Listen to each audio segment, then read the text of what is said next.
Venice ও জেনোয়াকে তো বলাই হতো ইহুদিদের শহর। আধুনিক ব্যাংকিং শিল্পে প্রথম ভিত্তিপ্রস্তর সেখানেই গড়ে ওঠে। তাছাড়া bank of England, bank of Amsterdam এবং bank of Hamburg, federal reserve system ইত্যাদি তাদেরই পরিকল্পনায় গড়ে ওঠে, যা আজও টিকে আছে। তারা পৃথিবীর যেখানে গিয়েছে সেখানেই পুরো অর্থনীতির কেন্দ্রবিন্দু হয়ে উঠেছে।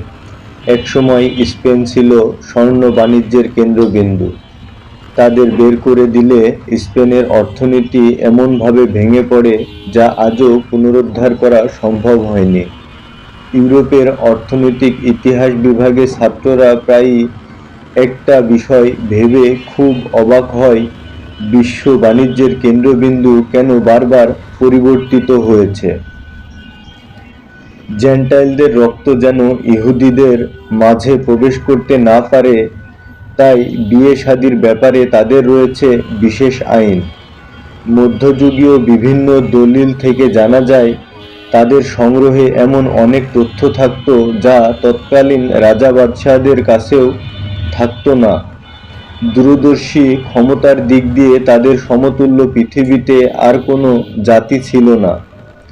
ভবিষ্যৎ দিনগুলোতে পৃথিবীর বিভিন্ন রাজ্যে কি ঘটতে যাচ্ছে তা তারা পূর্বেই অনুমান করতে পারত। পরবর্তী সময়ে তা নিউজ লেটার আকারে পৃথিবীর বিভিন্ন দেশে প্রেরণ করত। রাজ্য পরিচালনায় আগাম তথ্য যে কতটা মূল্যবান তা নতুন করে বলার প্রয়োজন নেই। তাই এই অমূল্য তথ্যের প্রধান যোগানদাতা হিসেবে তারা সবসময়ই কাজ করত, তা গুপ্তচর ভিত্তি করে হোক বা অন্য যে কোনো উপায়ে হোক। রাষ্ট্রীয় প্রশাসনিক ব্যক্তিদের সাথে কূটনৈতিক সম্পর্ক স্থাপন করা ছিল তাদের আরেকটি কৌশল।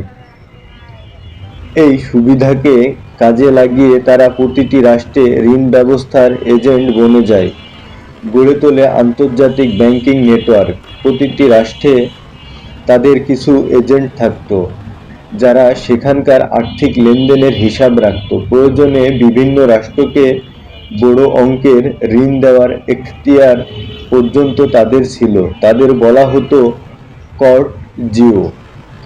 পরে এই ঋণ প্রতিটি রাজা বাদশার ওপর বিশাল অঙ্কের দায় হিসেবে চেপে বসত। তারা কখনো রাশিয়ান জনগণকে নিয়ে ভাবত না, বরং ভাবত কিভাবে রাশিয়ার সরকারকে কবজায় আনা যায়।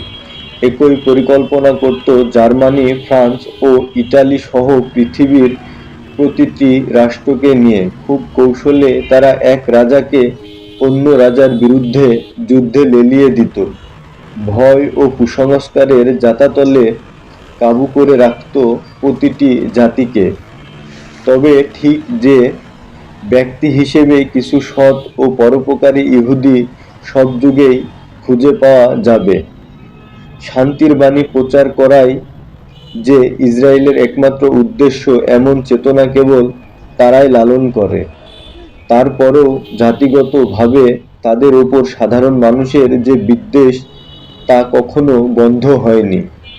তাদের নিয়ে একটি প্রবাদ আছে,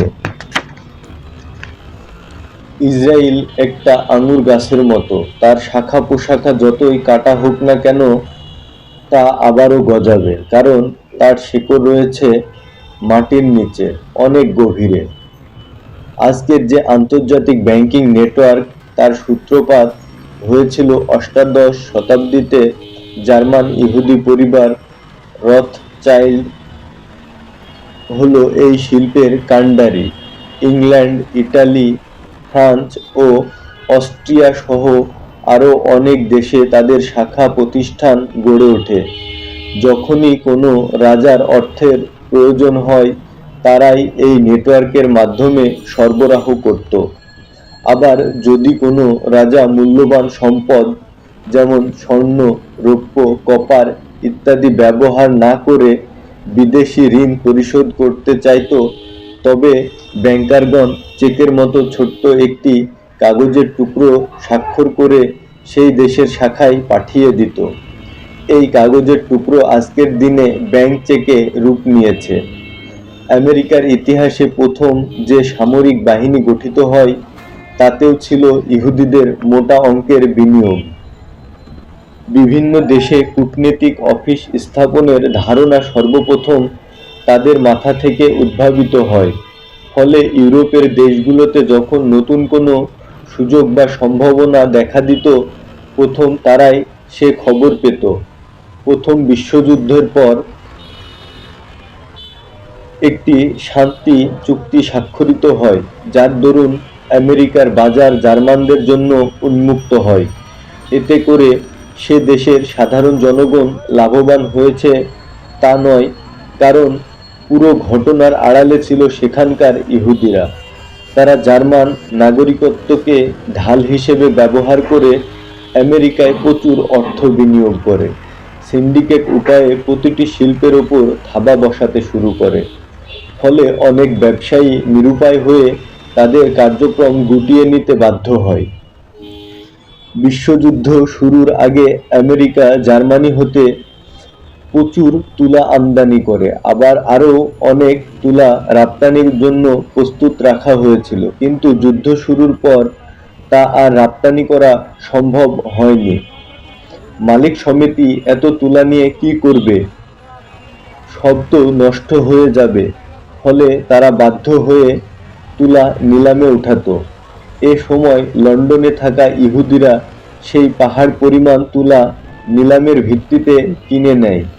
তারা যে মূল্যে তুলা ক্রয় করে তা ছিল আমেরিকার বাজার মূল্য থেকে অনেক কম। এর উদ্দেশ্য ছিল বাজারে তুলার দাম কমিয়ে আনা। ফলাফল তাই হলো, রাতারাতি তুলার দাম কমতে শুরু করে। এই সুযোগে তারা আরও অনেক তুলা কিনে বাজারকে তুলাশূন্য করে। বাজার খালি হওয়ার পরই তারাই আবার নতুন তুলার দাম বাড়াতে শুরু করে, কারণ বাজারে তুলার ছিটেফোঁটা পর্যন্ত ছিল না। তারা প্রচার করে বাজারে তুলার খুবই অভাব, তাই তুলাজাত পণ্যের মূল্য বৃদ্ধি পেয়েছে। এভাবে বিশ্বযুদ্ধে তারা প্রচুর সম্পদের মালিক হয়ে যায়। বিশ্ব ব্যবস্থায় বর্তমান প্রেক্ষাপট কতটা কঠিন রূপ নিয়েছে তা সহজে ব্যাখ্যা করা সম্ভব নয়। নির্দয় পুঁজিবাজার কখনো শ্রমবাজারের চাহিদা মেটাতে পারেনি। শ্রমিকদের শোষণের মাধ্যমে স্বার্থান্বেষী মহলগুলো সম্পদের পাহাড় গড়ে তুলেছে। পুঁজিকে কুক্ষিগত করে স্বার্থান্বেষী মহল কুলি মজুরদের পারিশ্রমিক পানির দামে নামিয়ে এনেছে। পুঁজিবাজার হলো শ্রমবাজারের ছাদ স্বরূপ, কিন্তু এই ছাদ কখনো শ্রমজীবী মানুষের নিরাপদ আশ্রয় হতে পারেনি। পুঁজিবাজার বলতে আমরা মূলত অর্থকে বুঝি, যা উৎপাদন কাজে ব্যবহৃত হয়। আমরা ভুলবশত উৎপাদক গোষ্ঠী, ব্যবসায়িক, ম্যানেজার ও চাকরি প্রদানকারী প্রতিষ্ঠানগুলোকে পুঁজিবাদ বলে থাকি। কিন্তু কিভাবে তাদের পুঁজিবাদ বলবো?